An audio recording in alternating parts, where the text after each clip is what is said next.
Hello mga ka-idols! Welcome back again sa aking video. Siyempre for today's video, biyahe tayo papuntang Monte Maria Shrine. So maganda ng biyahe dito mga ka-idols kasi kung makikita nyo dito sa side, kita dito yung dagat. Papakita ako sa inyo. Ayan siya guys. O diba nakaka-relax? Siyempre, andito na tayo sa ating first destination ng Monte Maria Shrine. Yun yung glass walk na makikita nyo. Siyempre, hanggang dito lang sa baba pwede mag-park. Tapos, pagdating dito, lalakarin na natin papunta doon sa Mama Mary. Ayan. Makikita yun yung glass walk. O, diba? Papunta tayo doon. Madadaanan natin yun, guys. Ayan. So, andito na tayo. Malapit na tayo sa glass walk. So, yan guys, yung glass walk, yung buo na yan, hindi yan open for public. Alam ko kasi may membership daw yan. So, ito si Mama Mary. Ayan, yan si Mama Mary yan, open for public yan. 150 yata yung ano dyan, yung entrance fee para makapunta ka doon sa tuktok sa pinakakamay. Kami hindi na namin tinatay. Tapos, ito sa gilid, yan naman yung mga staycation, parang ganun, parang condo hotel ganyan, para pag mag-staycation, ayan.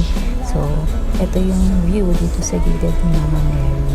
Ayan, diba? So, dyan nakaka-relax guys. Nga, itatry natin dito sa view deck. So, sa view deck guys, ito, glass din yung tatapakan nyo. Dapat pag pumunta kayo dito is naka-socks kayo. Kasi kung hindi, meron naman yata nabibili na shoe cover. Ayan, nakikita nyo yung view, diba? Kitang-kita.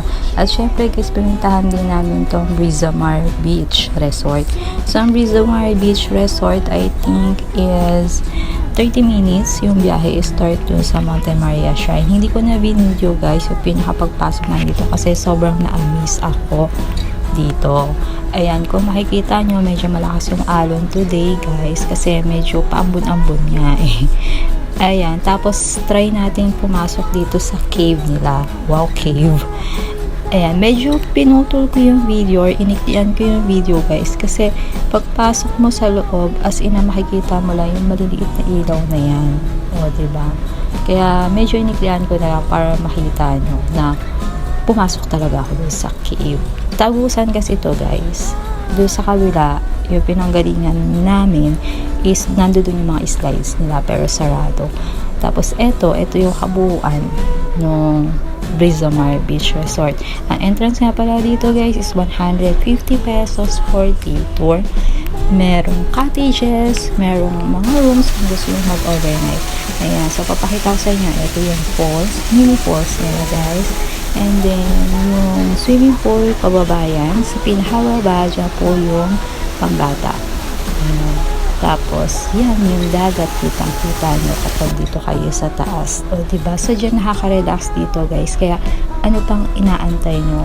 Magpunta na rin kayo dito. Huwag nyo sayangin yung chance na pag pumunta kayo ng Monte Maria Shrine, eh, hindi nyo mapuntahan to.